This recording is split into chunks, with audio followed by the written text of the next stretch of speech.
बापू के दिखाए रास्ते पर चलते हुए सत्याग्रह की भावना से अब मैंने फैसला किया है कि मैं इस केस में जस्टिस स्वर्णकांता जी के कोर्ट में ना तो स्वयं पेश होऊंगा और ना ही मेरी तरफ से कोई वकील पैरवी करेगा। पिछले कुछ सालों में जो केजरीवाल की ब्रांड इमेज को डेंट पहुंचा है, क्या ये सत्याग्रह उसके लिए किया जा रहा है या फिर केजरीवाल के पास अब कोई विकल्प नहीं बचा है? कैसे आप समझ रहे हैं एज ए पॉलिटिकल एनालिस्ट और एज ए ब्रांड ग्रुप?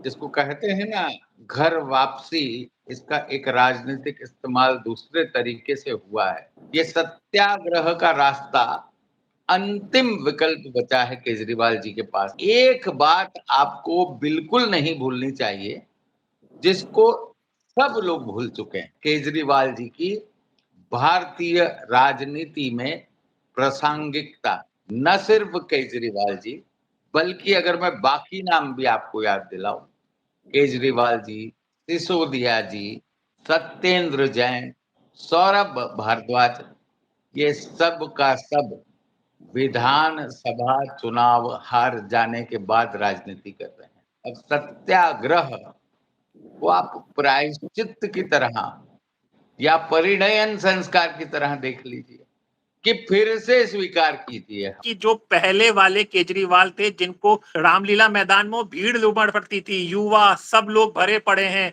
सब सुन रहे हैं कि देश बदल रहा है, भ्रष्टाचार खत्म कर रहा है, तो उनको करना क्या चाहिए? जमीन से जब आदमी के पैर उखड़ जाते हैं तो जमीन की बजाय जब ड्राइंग रूम की राजनीति करने लगता है, पैलेसेस की राजनीति करने लगता है, तो उसका हश्र यही होता है।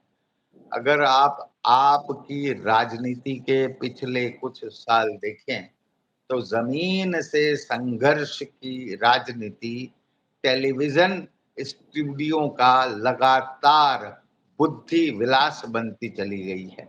जो दिक्कत कांग्रेस ने महसूस करी, आज वही दैत्य जो है, या यूं कहिए वही बेताल इस विक्रम की पीठ पर बैठा हुआ है। लोग कह रहे हैं कि ये भाजपा और आरएसएस की बी टीम थी।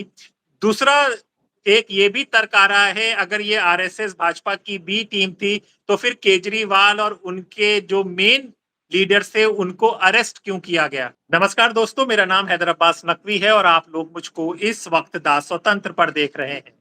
पिछले कुछ दिनों से दिल्ली से लेके पंजाब तक भूचाल आ गया है। उस भूचाल की हम बात करेंगे, लेकिन उससे पहले एक अरविंद केजरीवाल का आपको बयान सुनाते हैं, जिस पे उन्होंने कहा है, जो उन पर केस चल रहा है, कि वो ना अपनी पैरवी करेंगे, ना ही अपने वकील को भेजेंगे और वो गांधी के रास्ते में सत्याग्रह करेंगे। पहले वो सुन लीजिए और फिर हम लोग चर्चा को आगे बढ़ाते हैं। मैंने भी बातचीत से शुरुआत की, पूरी निष्ठा और विनम्रता के साथ जस्टिस स्वर्णकांता जी के सामने अपनी बात रखी, उन्हें इस केस से अलग होने के लिए याचना की। मैंने आग्रह किया कि मेरा केस हाईकोर्ट के किसी भी अन्य जज द्वारा सुन लिया जाए, लेकिन उन्होंने मेरी प्रार्थना अस्वीकार कर दी। उन्होंने फैसला दिया कि वे अपने आप को इस मामले से अलग नहीं करेंगी और ये केस वो स्वयं ही सुनेंगी। उनके दिए गए इस फैसले से मैं पूरी विनम्रता पूर्वक असहमत हूँ। इस पूरे घटनाक्रम के बाद मेरी आशंका और गहरी हो गई है कि क्या उनके सामने मुझे न्याय मिलेगा। बापू के दिखाए रास्ते पर चलते हुए सत्याग्रह की भावना से अब मैंने फैसला किया है कि मैं इस केस में जस्टिस स्वर्णकांता जी के कोर्ट में ना तो स्वयं पेश होऊंगा और ना ही मेरी तरफ से कोई वकील पैरवी करेगा। जस्टिस स्वर्णकांता जी जो भी फैसला सुनाएंगे, उस पर समय आने पर मेरे जो भी कानूनी अधिकार हैं, जैसे सुप्रीम कोर्ट में चुनौती देना आदि, वो सभी कदम लेने के लिए मैं स्वतंत्र हूँ। ये बात आज मैंने एक पत्र लिखकर जस्टिस स्वर्णकांता जी को भी सूचित कर दिया है। मेरा जस्टिस स्वर्णकांता जी से किसी प्रकार का व्यक्तिगत विरोध नहीं है। यदि भविष्य में भी कभी उनके सामने मेरा कोई अन्य केस लगता है जिसमें मेरे विरोध में बीजेपी केंद्र सरकार या तुषार मेहता जी नहीं हैं तो मैं उनके समक्ष जरूर पेश होऊंगा। आप पूछ सकते हैं कि यदि मैं जस्टिस स्वर्णकांता जी के रिक्यूजल ऑर्डर से असहमत हूं तो उसके खिलाफ सुप्रीम कोर्ट क्यों नहीं जा रहा? उसकी तैयारी कर रहा हूं। ये पूरा मामला बहुत नाजुक और संवेदनशील है। कानून को ध्यान में रखते हुए, जुडिशरी के सम्मान को ध्यान में रखते हुए और लोगों के न्याय व्यवस्था पर भरोसे को ध्यान में रखते हुए एक एक कदम उठाना है। मैं ये कदम अहंकार या किसी विद्रोह या विरोध की भावना से नहीं उठा रहा। इस कदम के जरिए मेरा मकसद देश की कानून प्रणाली को चुनौती देना भी नहीं है और ना ही मेरा मकसद न्याय व्यवस्था का अपमान करना है। इसी केस में मैंने हर स्टेज पे, हर अदालत में अपना पूरा सहयोग दिया है। मैं न्यायपालिका का बहुत सम्मान करता हूँ। इसी न्यायपालिका की वजह से आज मैं आज़ाद घूम रहा हूँ। मेरा सिर्फ और सिर्फ इससे एक ही मकसद है, देश की न्याय व्यवस्था पर लोगों के भरोसे को और मजबूत करना, लोगों में ये अटूट विश्वास भरना कि ज़रूरत पड़ने पर हमारे देश की न्याय व्यवस्था से उन्हें न्याय ज़रूर मिलेगा। तो आपने सुना केजरीवाल ने क्या कहा, अब क्यों कहा, इसको समझते हैं हम, और इसको समझाने के लिए आप देख सकते हैं कि हमारे साथ ब्रांड ग्रुप पॉलिटिकल एनालिस्ट केवल कपूर जी बैठे हुए हैं। केवल जी, आपसे हम पहला सवाल जानना चाहेंगे। आप ब्रांड से ताल्लुक रखते हैं, आप पॉलिटिकल लोगों के बीच में रहते हैं, पॉलिटिकल एनालिस्ट हैं, राजनीति को बहुत अच्छी समझ रखते हैं। पिछले कुछ सालों में जो केजरीवाल की ब्रांड इमेज को डेंट पहुंचा है, क्या ये सत्याग्रह उसके लिए किया जा रहा है या फिर केजरीवाल के पास अब कोई विकल्प नहीं बचा है? कैसे आप समझ रहे हैं एज ए पॉलिटिकल एनालिस्ट और एज ए ब्रांड ग्रुप? तो सबको नमस्कार, दर्शकों को एक बात देखिए, क्या होता है, जिसको कहते हैं ना घर वापसी, इसका एक राजनीतिक इस्तेमाल दूसरे तरीके से हुआ है। अब अगर आंदोलनों के इतिहास पर देखें, मैं केजरीवाल जी पर बात करने से पहले आंदोलनों का इतिहास बताता हूं। जो भी आंदोलन सत्ता की तरफ बढ़े हैं, एग्जाम्पल ले लीजिए असम गण परिषद का, जनता पार्टी का। 12 से 15 साल की आयु होती है जब आंदोलन सत्ता पे आता है और वो सत्ता में आने के बाद बिखर जाता है। ये सत्याग्रह का रास्ता अंतिम विकल्प बचा है केजरीवाल जी के पास। एक बात आपको बिल्कुल नहीं भूलनी चाहिए, जिसको सब लोग भूल चुके हैं, वो है केजरीवाल जी की भारतीय राजनीति में प्रासंगिकता। बिल्कुल याद रखें, न सिर्फ केजरीवाल जी, बल्कि अगर मैं बाकी नाम भी आपको याद दिलाऊं, केजरीवाल जी, सिसोदिया जी, सत्येंद्र जैन, सौरभ भारद्वाज, ये सब का सब विधानसभा चुनाव हार जाने के बाद राजनीति कर रहे हैं।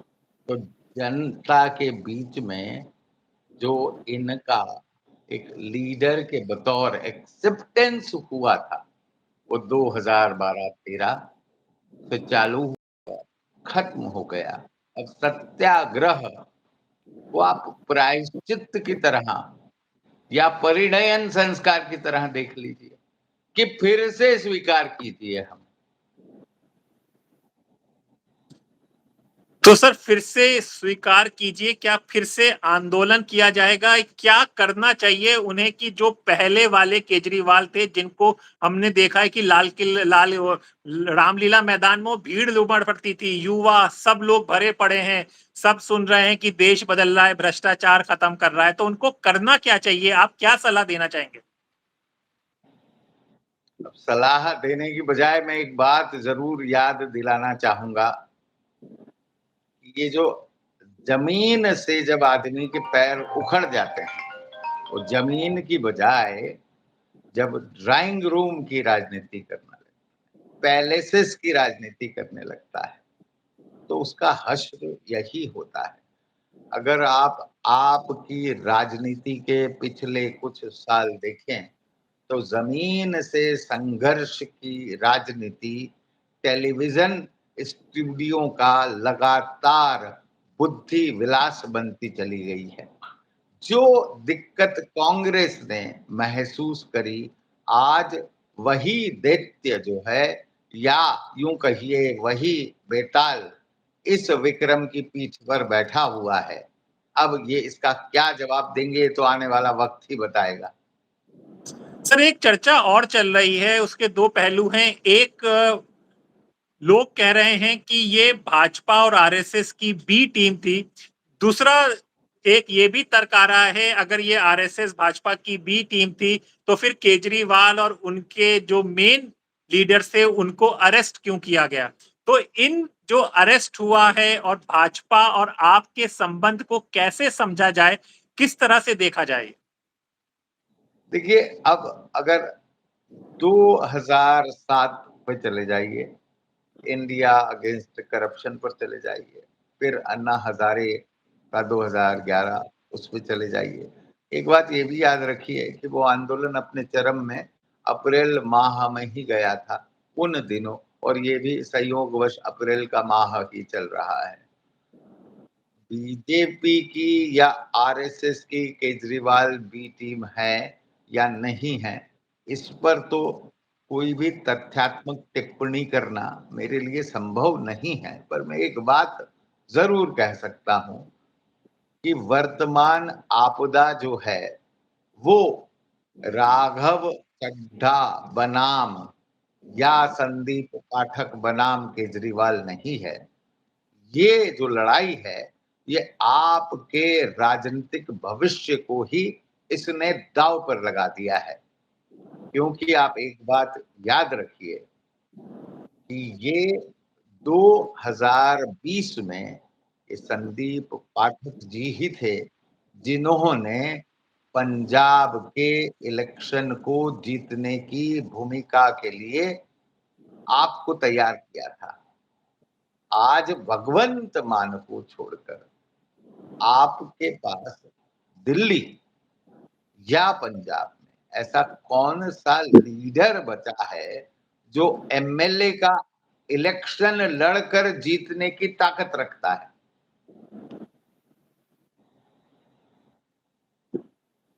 यानी कि आप कह रहे हैं कि जो जनाधार है वो इनमें से किसी के पास नहीं है। तो सर, फिर एक सवाल उठता है कि जो वैसे राज्यसभा के इन 7 लोगों को लेकर भाजपा का क्या फायदा है? भाजपा का एक, देखिए, भाजपा का सबसे बड़ा फायदा क्या है सियासत में? एक तो होता है राजनीतिक जीत, एक होता है रणनीतिक जीत। मुझे ऐसा लगता है और मेरा ऐसा बिल्कुल मानना है, भाजपा 2027 का पंजाब चुनाव पिछले 2 दशकों से सबसे बड़ी गंभीरता के साथ लड़ेगी। वो इस बार जीतने के लिए पंजाब के इलेक्शन को लड़ेगी। उनमें ये तमाम लोग एक भूमिका जरूर अदा करेंगे।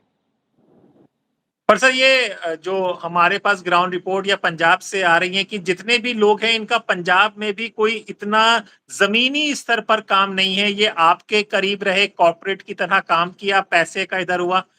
तो आपको लगता है कि कुछ भाजपा को फायदा होगा इनसे? देखिए, 2 चीजों का फायदा तो भाजपा को जरूर होगा। अगर आप देखिए, पंजाब में आपको लाने वाले जो 2 लोग थे जिन्होंने बड़ी भूमिका संगठनात्मक स्तर पर निभाई थी, कभी कभी आपका जनाधार नहीं होता है पर एक इंटेलेक्चुअल कंट्रीब्यूशन होता है, तो राघव चड्ढा और ये जो पाठक साहब है, इनकी बहुत बड़ी भूमिका थी।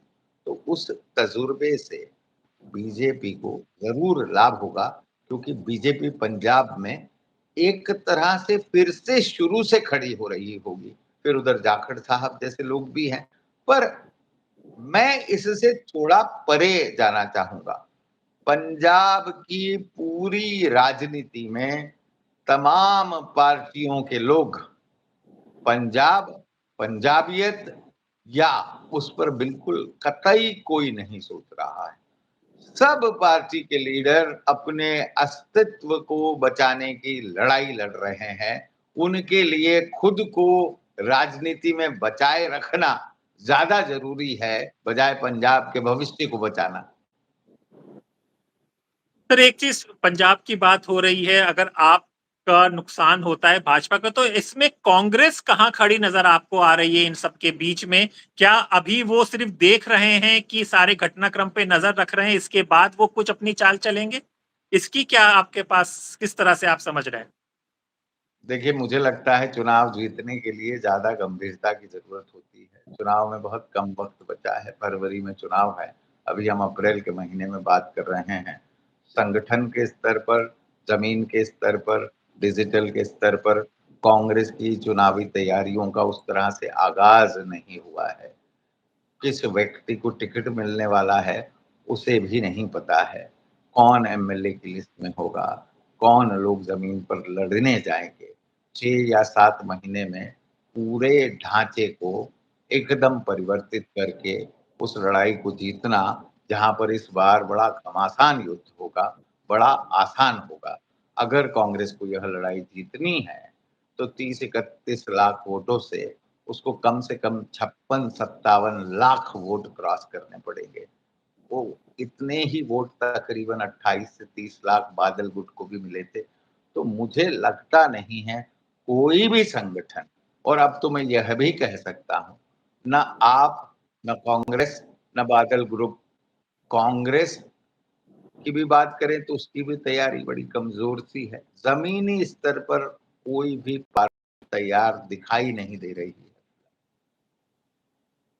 सर आपका इतना लंबा जर्नलिज्म में करियर रहा है, ये केजरीवाल का जो अभी का अवतार है जिसमें वो सत्याग्रह की बात कर रहे हैं, ये क्या डैमेज कंट्रोल है? इससे कुछ उनको फायदा होगा कि जनता ने अब मन बना लिया है कि आपसे और केजरीवाल से दूरी रखने का? देखो, केजरीवाल जी को एक बात जरूर समझनी होगी, वो है कि महत्वाकांक्षाएं सियासत में जो भी व्यक्ति आता है उसकी बहुत बड़ी होती।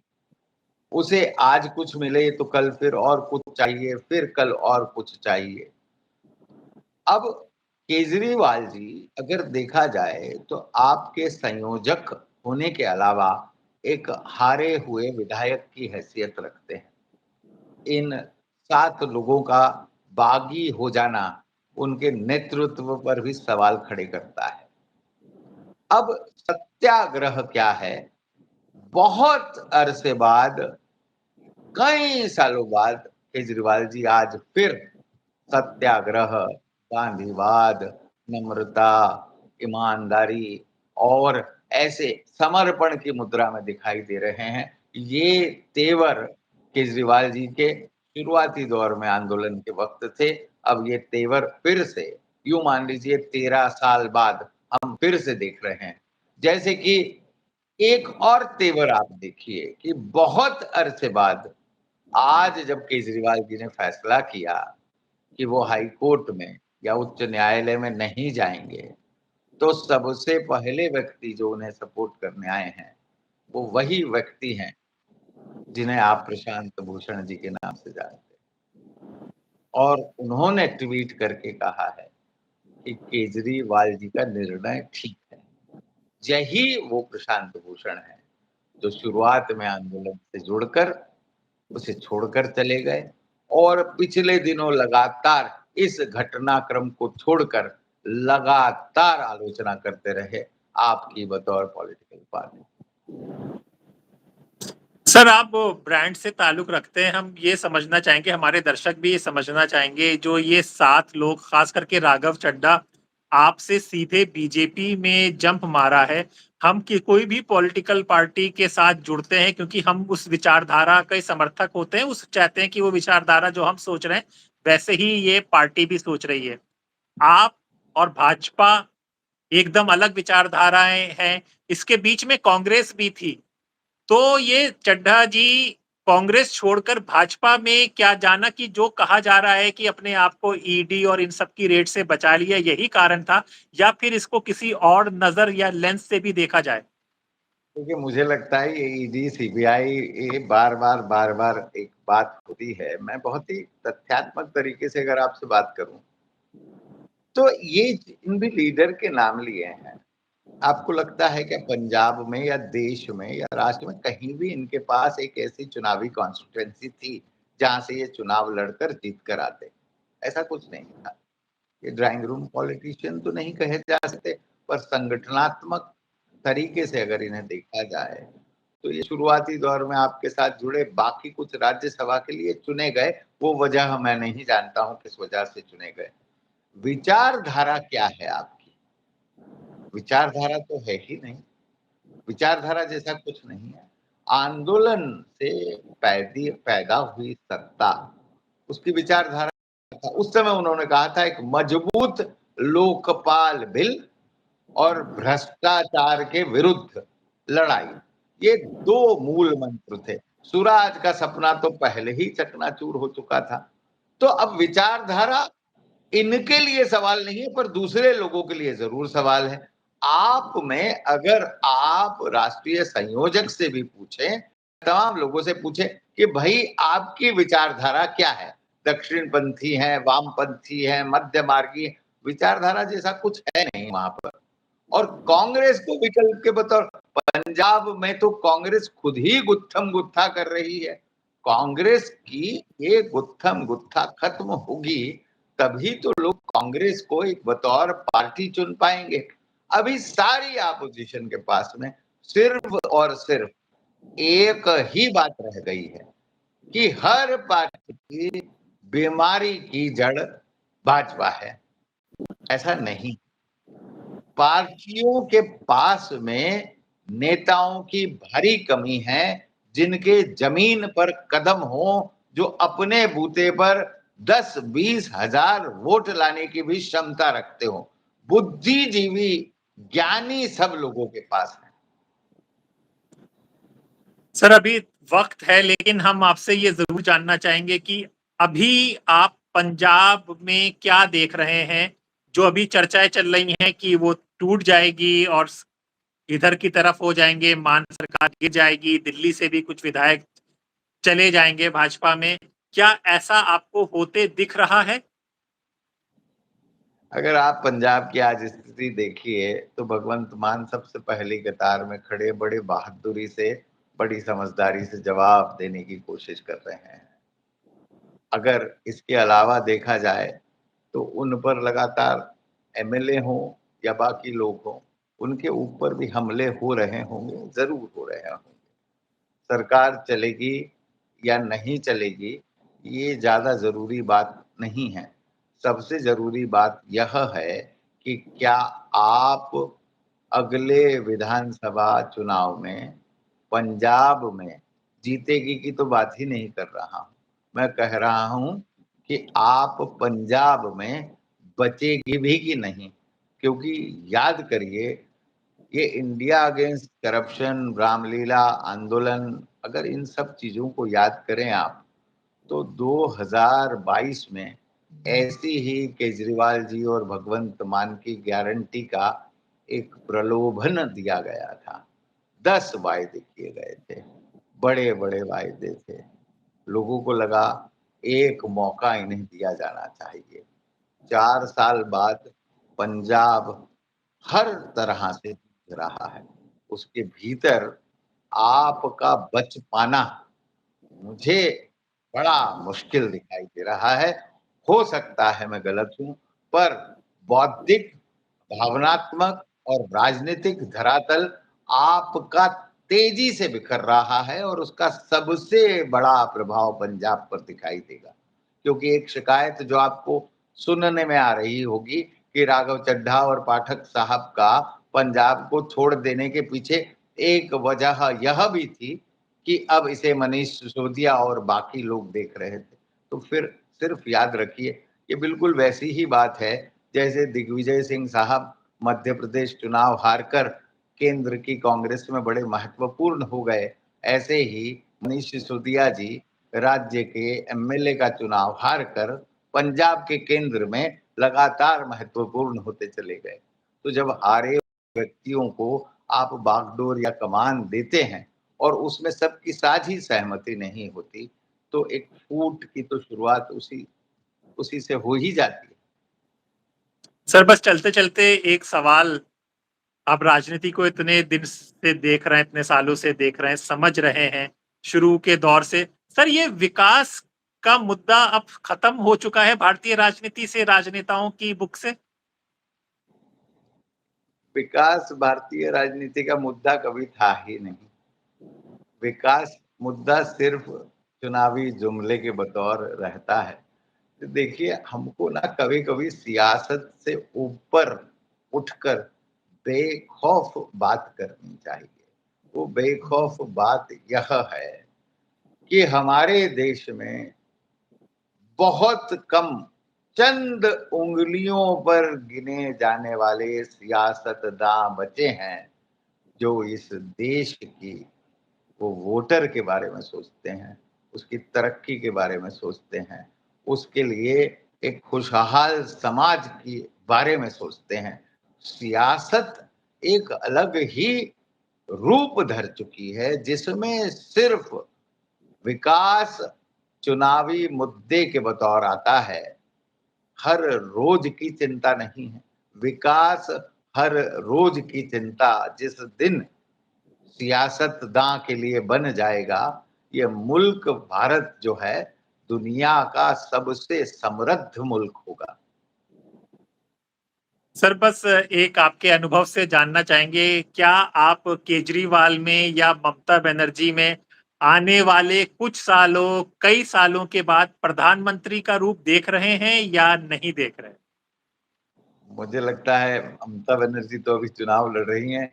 मुझे लगता है अभी तो सबसे बड़ा संकट केजरीवाल जी के सामने जो है, जिन्हें उन्हें सब लोगों से, जैसे वो उनका विपासना जाना या जिंदल वहाँ बैंगलोर जाना बड़ा मशहूर था, उन्हें 15-20 दिन का आत्मावलोकन करना चाहिए। ये आत्मावलोकन शायद कहीं कोई रास्ता खोलेगा और गांधी जी विपदा के समय लोगों को बहुत याद आते हैं। अगर गांधी जी को आप रोज याद रखें, तो कोई भी सियासत आपको कभी चुनौती नहीं दे सकती। आप अमीर तो छोड़िए, आप अजय और अमर हो जाते हैं। अगर वो गांधी जी, जो हर व्यक्ति को इस देश में सिर्फ संताप, दुख या तकलीफ में याद आते हैं, अगर उनका सत्याग्रह आपकी ज़िंदगी का दैनिक मंत्र बन जाए, तो आप वज़ीर-ए-आज़म क्या, प्रधानमंत्री क्या, हो सकता है इससे भी बड़े पद को हासिल कर लें। सर, मैं खत्म करना चाहता लेकिन आपने गांधी जी का ज़िक्र किया है। मुझे याद है कि आपने आज से शायद 10-15 साल पहले एक सीरीज़ की थी, आओ ढूँढे बापू को। तो आज भी लोग ढूँढ ही रहे हैं बापू को। देखिए, आज इस देश में सबसे ज़्यादा, मैं कहूँगा, विकास से भी ज़्यादा अगर हमारे समाज को ज़रूरत है, तो वो गांधी जी की ज़रूरत है। ये मूल्यहीन, भटका हुआ, हिंस्र होता जा रहा, नफ़रत को पैदा करता समाज, ना सिर्फ़ समाज के लिए बेहतर नहीं है, बल्कि यह राष्ट्र और दुनिया के लिए भी बेहतर नहीं है। गांधी जी की इस राष्ट्र में आज जितनी ज़रूरत है, ये अतिशयोक्ति नहीं होगी कि मैं ये कह दूँ कि ये ज़रूरत भारतीय स्वाधीनता संग्राम से भी ज़्यादा बड़ी है। तो मेरी आपके सभी दर्शकों से गुज़ारिश है कि वो गांधी जी को रिजेक्ट करने से पहले उन्हें पढ़ें, पढ़कर जानें। विवाद भी कर सकते हैं, पर उसे जानना से भारत कहीं एक रास्ता खोज पाएगा। शुक्रिया सर, आपने वक़्त दिया और हम चाहेंगे कि 2027 फरवरी चुनाव पंजाब के जब होंगे, उसके बीच आप बराबर आते रहें। पंजाबियत, पंजाबी किस तरफ राजनीति जा रही है, लोग क्या सोच रहे हैं, इस पर हम लोग चर्चा आपके साथ करते रहें। तो इधर एक बात मैं लुक फॉरवर्ड कर रहा हूँ, ये जो पंजाब की पड़ताल जो तुम करने वाले हो आने वाले दिनों में, इसके बारे में मैं बड़ा उत्सुक हूँ कि किस तरह से पंजाब की पड़ताल ज़मीनी धरातल पर तुम कर रहे हो, तो उसके बारे में मुझे ज़रूर और दर्शक चाहें तो उसे ज़रूर देखें। तो दोस्तों अपने दोस्त हैदर अब्बास नकवी को इजाजत दीजिए और जल्दी हमारी सीरीज पंजाब की पड़ताल शुरू होगी और बताएंगे कि पंजाब में क्या चल रहा है, किसको फायदा हो रहा है, किसको नुकसान हो रहा है और आखिर में जो पंजाब का आदमी है, जो पंजाबियत की बात करता है, जो इंसानियत की बात करता है, वो क्या सोच रहा है। ये सब चर्चाएं होंगी दा स्वतंत्र पर। तो अभी के लिए इजाजत, नमस्कार। तो इधर जाते-जाते एक दोहा तुलसीदास जी महाराज का, चूँकि गांधी जी की बात हुई है कि तुलसी नर का क्या बड़ा, समय बड़ा बलवान और भीला लूटी गोपियाँ, वही अर्जुन वही बाण।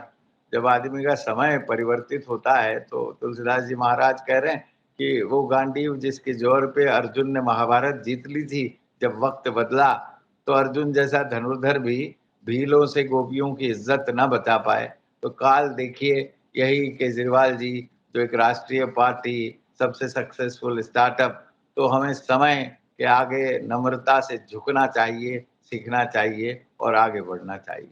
धन्यवाद बहुत-बहुत। शुक्रिया।